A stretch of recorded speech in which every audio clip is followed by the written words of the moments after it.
Hey, kembali lagi bersama saya Geno dan selamat datang di Jam Film.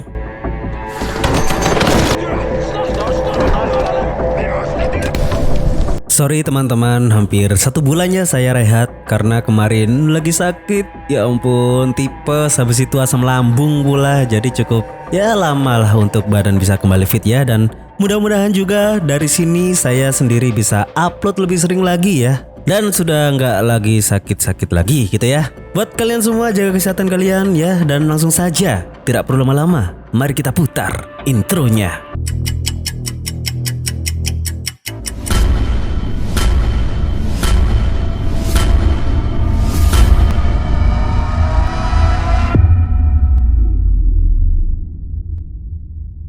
Ketika perekonomian Jerman sedang jatuh pasca kekalahan dari Perang Dunia Pertama, seorang yang bernama Adolf Hitler memberi harapan kepada rakyat Jerman sehingga Nazi pun mulai berkuasa secara absolut. Austria dijajah, yang dimana perjanjian itu ditandatangani di Munchen. Polandia merasa terancam, sedangkan Britania Raya, Inggris, dan Prancis menyatakan perlawanan perang kepada Jerman.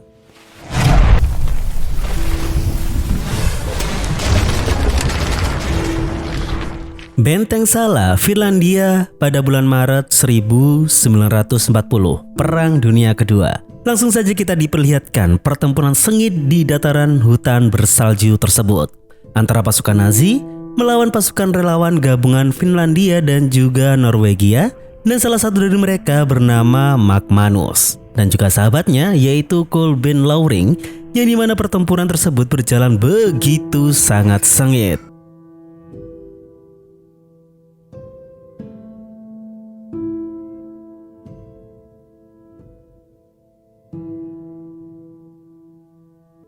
Tiga bulan kemudian, tepatnya pada bulan Juni di tahun yang sama, di kota Oslo, Norwegia, tentara Rusia harus menempuh 150 km lagi untuk masuk ke Finlandia, sehingga Norwegia membiarkan Jerman menguasai negara mereka hanya dalam waktu 2 bulan saja. Sehingga banyak dari masyarakat Norwegia merasa malu, terutama para pejuang-pejuang muda seperti Magnus dan juga Kolben, yang di hari itu mereka bertemu dengan Gunnar yang akan menuntun mereka ke sebuah tempat pertemuan dengan pejuang muda lainnya, yaitu Edvard Tallaksen dan juga Granger Gram. Artinya apa? Artinya para pejuang-pejuang itu hanya bisa berkumpul dalam kelompok-kelompok kecil yang banyak tersebar di seluruh negeri, yang dimana mereka selalu pantang menyerah dan selalu percaya bahwa rakyat Norwegia bisa mengalahkan kekuasaan Nazi.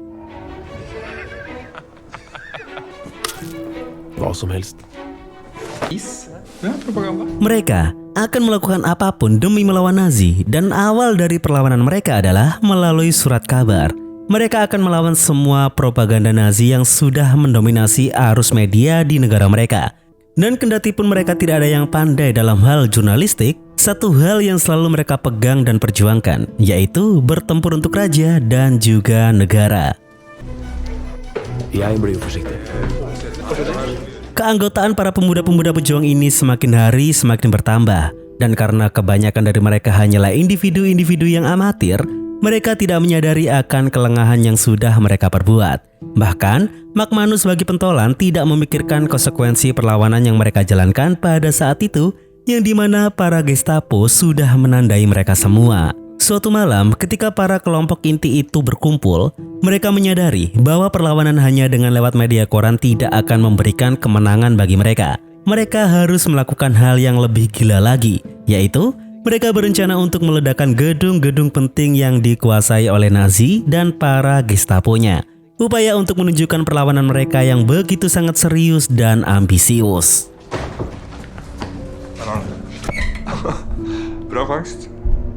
6 bulan telah berjalan dan mereka merasa bahwa segalanya sudah menjadi lebih teratur. Pergerakan mereka juga sudah menerima banyak respon dari pihak sekutu yaitu Inggris. Hingga di malam itu dipertemukanlah Magnus dengan Edvardsen selaku penghubung dari pihak Inggris. Yang dimana di sana Edvardsen ini mengajak Magnus untuk terafiliasi secara langsung oleh pihak Inggris, di mana tindakan dan gerakan mereka nantinya harus searah dengan pihak Inggris, yang artinya semua tindakan kelompok gerilyawan harus melalui persetujuan Inggris dan tidak boleh gerasa-gerusu. Edvardsen juga menyarankan kelompok itu untuk melakukan pelatihan militer di Inggris karena banyak dari mereka hanyalah pemuda-pemuda amatir. Namun, McManus ini menolak. Dia sudah merasa punya pengalaman bertempur berkat pernah menjadi pasukan relawan Finlandia. Bahkan, Mac mempertanyakan pengalaman bertarung yang dimiliki oleh Edvardsen itu sendiri. Namun ini bukan semata-mata tentang pengalaman. Ini tentang pergerakan yang dinamis dan sistematis. Dan Mac diingatkan oleh Edvardsen itu sendiri kalau Gestapo akan sangat mudah bisa menemukan Mac lewat salah satu jaringan yang Mac buat sendiri. Dan kalau Mac ini tetap melakukan gerakan macam ini, Mac akan bisa tertangkap kapanpun dan dimanapun. 16 Januari di tahun 1941, tepat 1 tahun pergerakan yang dilakukan oleh Mac dan juga kelompoknya. Di malam yang hujan itu, Mac sudah dikepung oleh Gestapo di dalam apartemennya sendiri. Hal yang sangat tidak disangka oleh Mac. Bahkan para Gestapo itu menyebut Mac sangat bodoh karena sudah menyimpan 1 kotak penuh peledak di bawah kasurnya. Di situasi yang terpojok tersebut, tidak ada hal lain yang bisa Mac pikirkan selain meloncat dari atas jendela.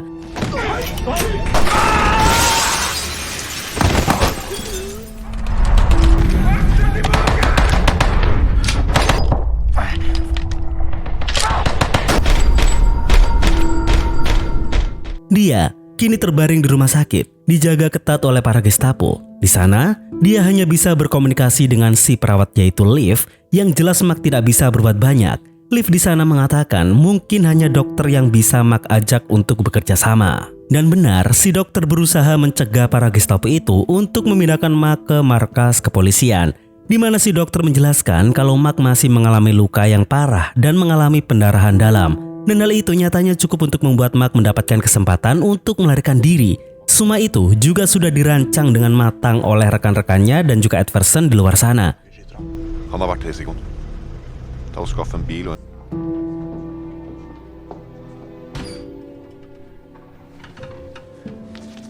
Mac di hari itu juga mendapatkan kabar kalau Kolben juga tertangkap dan sudah dikirim ke penjara Grini. Artinya apa? Artinya tidak ada waktu lagi. Dia harus segera melarikan diri, dan hanya dengan berbekal gunting, dia berusaha untuk memotong kawat-kawat yang mengikatnya. Di momen tersebut, hampir saja dia ketahuan sama petugas Gestapo yang sedang berjaga. Namun, dengan bantuan Liv, Mac bisa lebih mudah melancarkan aksinya. Dan demi agar Liv tidak dicurigai akan keterlibatannya, dia meminta Mac untuk memukulnya. Di keesokan harinya, Liv dan juga dokter diinterogasi langsung oleh Gestapo dari Mayor Fehmer. Liv berharap alibi yang dia lakukan berhasil. Dengan wajah memar itu, dia berharap Gestapo percaya kalau dia tidak membantu pelarian Mac. Namun apa yang terjadi teman-teman? Mayor Fehmer tetap menangkap Liv dan juga si dokter itu, dan Fehmer kali ini benar-benar akan memburu McManus.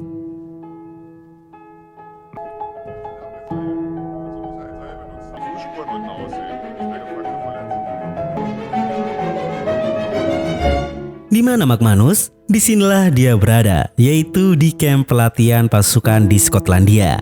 Di sana, dia bertemu langsung dengan Kapten Linge. Dan Kapten Linge juga sudah mendengar kepopuleran McManus yang meloncat dari atas apartemen dan berhasil kabur dari sekapan para Gestapo di rumah sakit.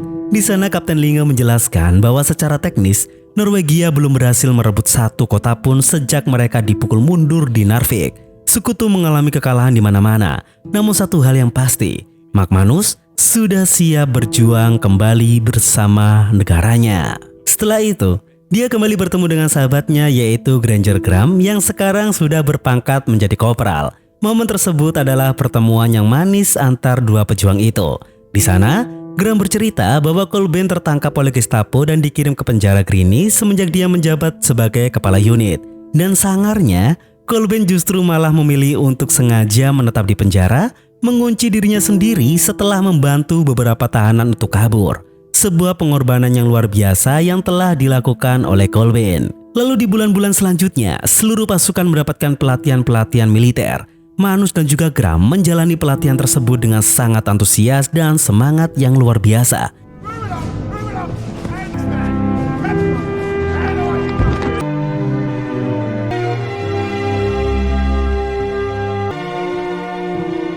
Hingga singkat cerita, mereka kembali mengalami kekalahan yang telak oleh para Nazi. Manus yang terganggu dengan berkas pembatalan serangan balasan itu mencoba untuk protes dan ingin menemui Kapten Linge. Namun apa yang terjadi teman-teman? Di ruangan tersebut sudah diganti oleh kapten lain yang dikirim dari Inggris dan mengatakan bahwa Kapten Linge sudah tewas dalam pertempuran terakhirnya. Singkat cerita, berkas pembatalan akhirnya berhasil di-ACC oleh London. Sehingga langsung saja pasukan Magmanus diarahkan untuk melakukan misi khusus, yaitu mereka akan ditugaskan untuk meledakkan kapal-kapal di pelabuhan Oslo. Pangkalan kapal yang dikuasai oleh Nazi, dijaga oleh 50 penjaga di siang hari dan 200 penjaga di malam hari. Dan misi mereka adalah menanamkan bom siput atau bom waktu yang akan meledak dalam jangka waktu 9 jam. Dan misi itu dinamakan sebagai Operasi Mardonius di pelabuhan Oslo yang terjadi pada tanggal 27 April di tahun 1943.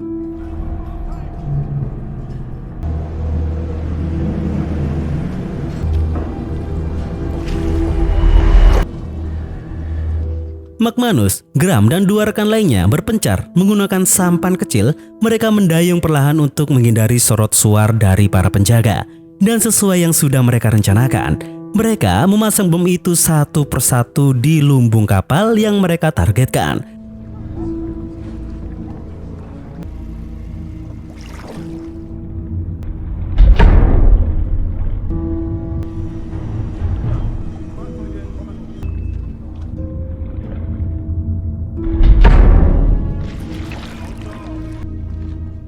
Namun di sana sempat terjadi ketegangan karena penjagaan shift malam telah dimulai.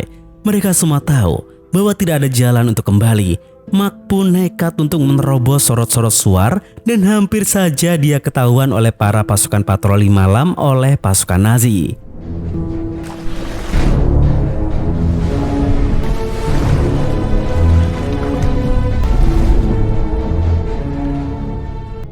Sungguh beruntung, mereka berempat berhasil menanam semua bom yang mereka bawa. Dan untuk selanjutnya, mereka berempat akan menembus perbatasan dan menuju ke Swedia dengan menggunakan sampan kecil mereka. Keesokan harinya, benar saja sesuai waktu yang sudah diatur oleh mereka, tepat jam 9 pagi, kapal-kapal di pelabuhan itu meledak satu persatu.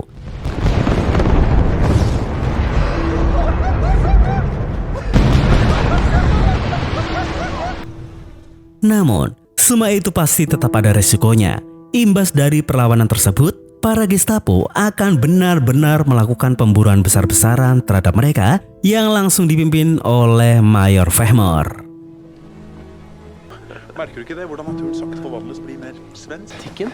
Mark dan juga Gram berjalan melalui hutan-hutan untuk menuju ke perbatasan Swedia. Mereka akan menuju ke suatu tempat dan akan menemui seseorang di sana yang sudah dikenal baik oleh Gram.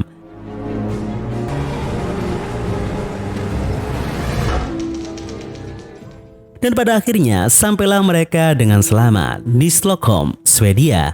Mereka sampai di gedung konsultan Inggris dan mereka di sana berniat untuk bertemu dengan Tiken, seorang wanita yang bertugas untuk menyuplai dan meninjau misi-misi mereka selanjutnya. Di sana, Tiken banyak menolak beberapa permintaan logistik yang sudah di-list oleh Mark karena efisiensi yang diberlakukan selama masa perang. Yang sebenarnya, Tiken ini belum sadar bahwa orang yang ada di hadapannya itu adalah Magmanus, gerilyawan yang banyak dihormati oleh para pasukan Norwegia. Sebelum dia bertemu dengan Gram dan mengenalkan bahwa orang yang dia omelinya tadi itu adalah Magmanus.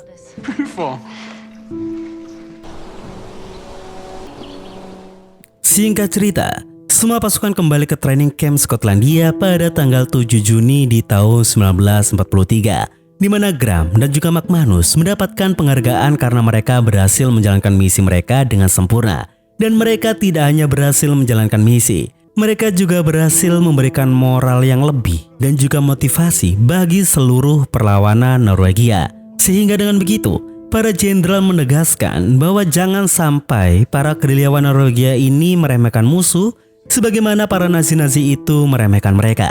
Beralih ke markas Gestapo. Dari itu, Fehmer mendapatkan nama-nama yang diduga terlibat dalam aksi peledakan pelabuhan Oslo. Dan entah bagaimana kronologisnya, Sigurd menjadi salah satu dari 5 orang yang tertangkap. Sehingga 5 orang tersebut pun termasuk Sigurd mendapatkan eksekusi mati di hari itu.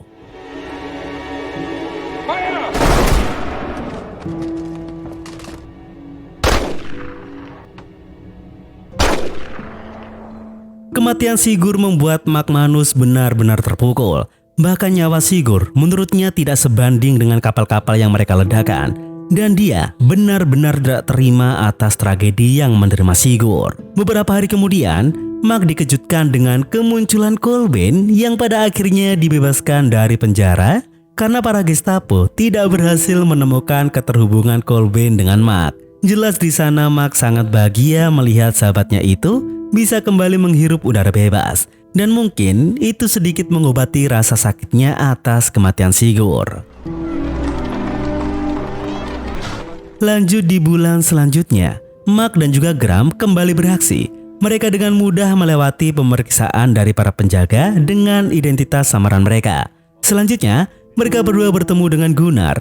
Dan di hari itu, mereka akan berencana untuk meledakkan kantor kearsipan kota milik Mayor Kailan. Karena mereka sudah mulai memiliki arsip dari semua nama-nama warga sipil di seluruh kota. Beraksilah mereka bertiga. Dan hanya butuh waktu hitungan detik saja, kantor tersebut pun berhasil diledakkan.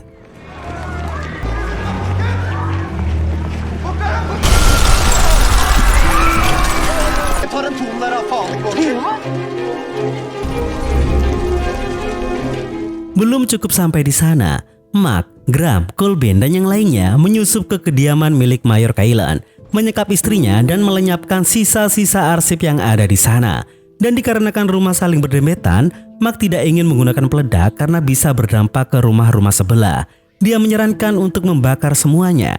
Namun itu membutuhkan waktu semalaman. Tetapi tidak ada pilihan lagi, mereka pun mulai membakar semua arsip-arsip kependudukan itu. Pagi telah tiba. Mereka masih sibuk membakar seluruh arsip-arsip itu. Hingga pada akhirnya mereka pun berhasil dikepung oleh pasukan Gestapo.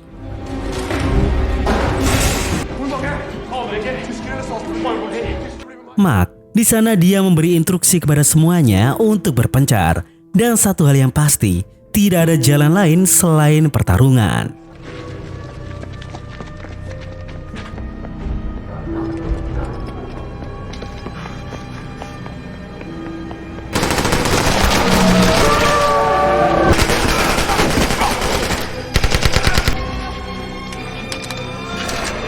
Mark terserempet peluru panas dari Nazi di bagian telinganya, dan hal itu benar-benar membuatnya terpojok.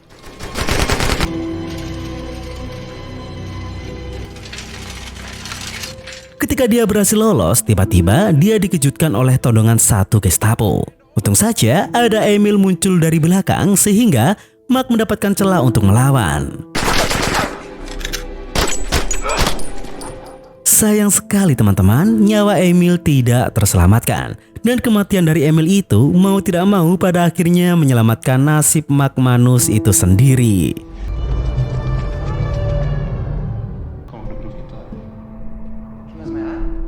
Kembali lagi, Mark mendapatkan pukulan yang sangat tajam menusuk hatinya. Satu persatu anggotanya tewas di depan matanya.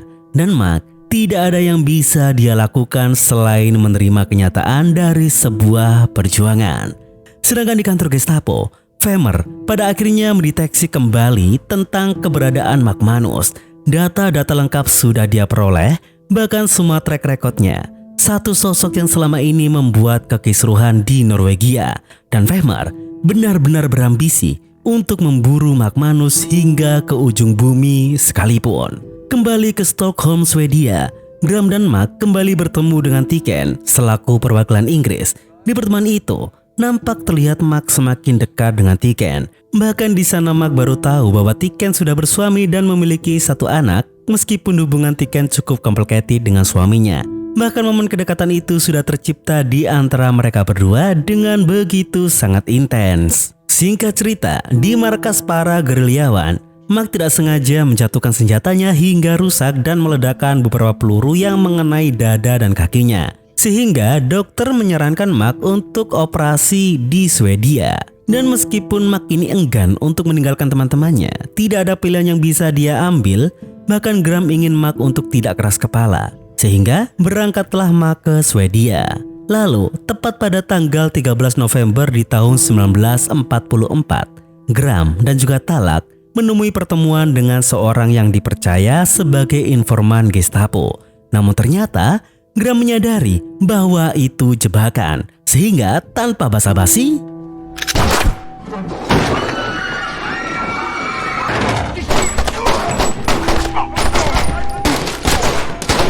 baku tembak telah terjadi dan naasnya, Gram terkena tembakan telak di lehernya. Sedangkan Talak, dia berjuang sendiri dan pada akhirnya dia pun tertangkap.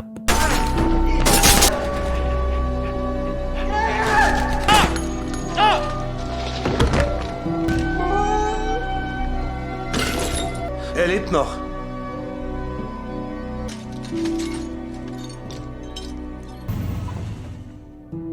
Di rumah sakit Stockholm, Swedia, Mark yang masih dirawat di sana tiba-tiba didatangi oleh Tiken yang membawa kabar tentang kematian Gram dan tertangkapnya Talak. Jelas di sana Mark terguncang hebat, teman-teman, seakan tidak mau menerima kenyataan tersebut, terutama kematian Gram. Pikirannya kacau, dan meskipun Tiken memohon agar Mark tidak langsung kembali ke Norwegia, Mark tidak peduli. Dia harus kembali dan membawa kesedihan yang mendalam itu di dalam dirinya. Lalu kita dibawa ke tempat Talak. Nasibnya sungguh sangat tragis, teman-teman. Dan sebagaimana Gestapo yang ingin mendapatkan informasi sebanyak-banyaknya dari Talak, pada akhirnya Talak tidak sudi melakukan hal tersebut, di mana dia memilih untuk mengakhiri hidupnya dengan menggantung lehernya sendiri di sel tersebut. Oslo, 24 Desember di tahun 1944. Mark benar-benar terpuruk saat itu, seolah dia tidak bisa menolong sahabat-sahabatnya sendiri. Sedangkan para Gestapo tengah merayakan keunggulan Jerman di kancah Perang Dunia Kedua kala itu. Singkat cerita, Mark yang kembali ke markas para gerilyawan, dia mendapat info dari Roy bahwa Jerman sudah berhasil menembus bagian barat Ardennes yang membuat Hitler memberi komando untuk mengosongkan pasukannya di Norwegia. Hampir 300.000 pasukan Jerman akan menuju ke garis depan pertempuran. Hal tersebut semacam berita yang sangat bagus karena mereka akan pergi dari Norway. Tetapi Roy berpikir lain. Justru dia ingin kalau tidak ada satupun pasukan Jerman yang bisa keluar dari Norwegia. Karena dengan cara itulah, Jerman akan kekurangan pasukan dan akan bisa lenyap disikat oleh para sekutu di medan perang. Mark juga berpikir demikian. Mereka harus bisa menahan pasukan Jerman agar tidak bisa menuju ke garis depan. Lalu dengan cara apa? Yaitu dengan cara mereka harus meledakkan kapal danau yang akan digunakan oleh pasukan besar Jerman. 16 Januari di tahun 1945, operasi nekat ini akan dilakukan oleh para gerilyawan. Mark, Roy, dan juga Colvin, mereka menyamar menjadi petugas mekanik listrik, yang dimana hal itu bisa membuat mereka masuk ke dalam dan mencari jalan untuk menuju ke lambung kapal. Di sana, Mark dan juga Roy langsung bergegas untuk melakukan aksi gila tersebut. Dengan perahu karet, Mark dan juga Roy mengendap-endap untuk memasang bom-bom waktu di lambung kapal, dan semua bom-bom itu Mark dedikasikan untuk rekan-rekannya yang sudah berguguran.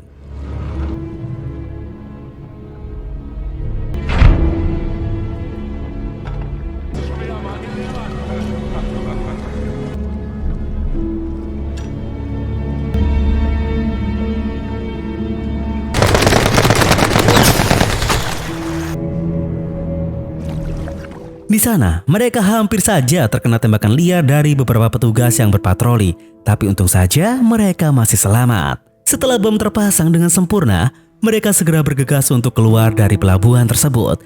Namun terjadi ketegangan sesaat ketika Colvin menarik perhatian Vermeer. Dan sekali lagi, untung saja Vermeer tidak menyadari mereka dan mereka berhasil lolos di hari itu. Dan untuk setelahnya, mereka bertiga harus berpisah untuk sementara.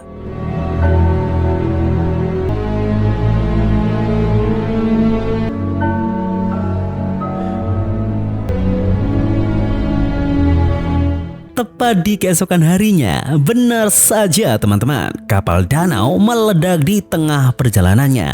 yang membuat pasukan Jerman gagal total untuk menuju ke garis depan. Tidak hanya jalur air, jalur kereta pun juga sudah disabotase oleh para gerilyawan. Yang jelas, membuat mereka para pasukan Nazi ini tidak memiliki jalur sama sekali. Dan Wehrmacht benar-benar merasakan kekalahan yang sungguh sangat telak oleh para gerilyawan, yang berujung dia akan membuat operasi pemburuan besar-besaran. Para Gestapo itu pada akhirnya berhasil menemukan markas para gerilyawan, yang artinya penyergapan besar-besaran sudah siap untuk dilakukan.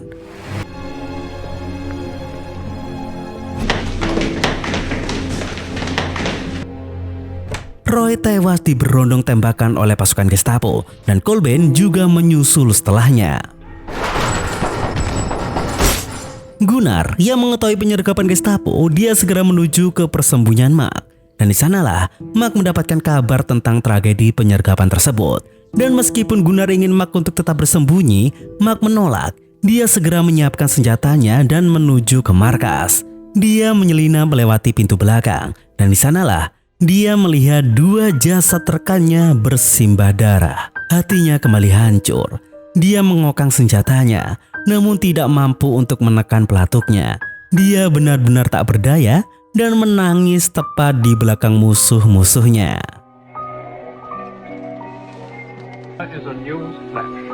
Pada akhirnya, tiba di mana seperti yang tertulis dalam sejarah. 8 Mei 1945, Nazi kalah dalam Perang Dunia Kedua dan mereka menyerah tanpa syarat.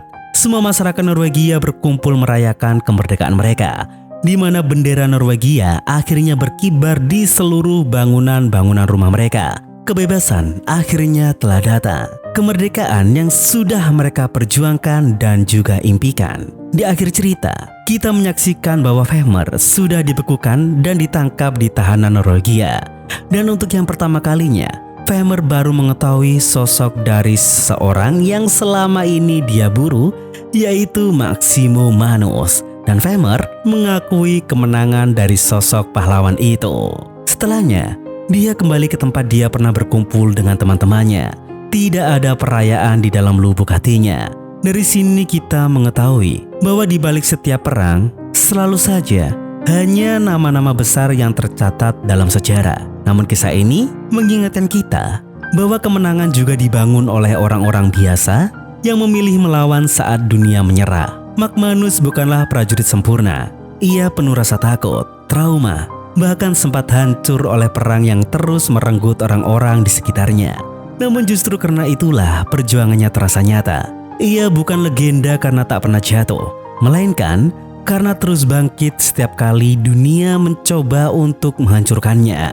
Dan yang paling menarik, kisah ini bukan sekedar tentang baku tembak atau aksi sabotase. Ini adalah cerita tentang harga dari sebuah kebebasan, tentang bagaimana sekelompok kecil manusia berani menantang kekuatan besar Nazi, meskipun tahu kemungkinan hidup mereka sangat kecil. Setelah perang berakhir, Norwegia memang merdeka, tapi bagi banyak pejuang seperti Mack Manus, perang sebenarnya tidak pernah benar-benar selesai. Luka, kehilangan, dan bayangan masa lalu akan terus hidup di dalam diri mereka. Karena terkadang, orang yang selamat dari perang bukan berarti berhasil meninggalkan perang itu sendiri. Dan beginilah kisah ini terjadi. Sekian dari saya Genu, mewakili Jam Film pamit undur diri. Dan sampai jumpa di video selanjutnya.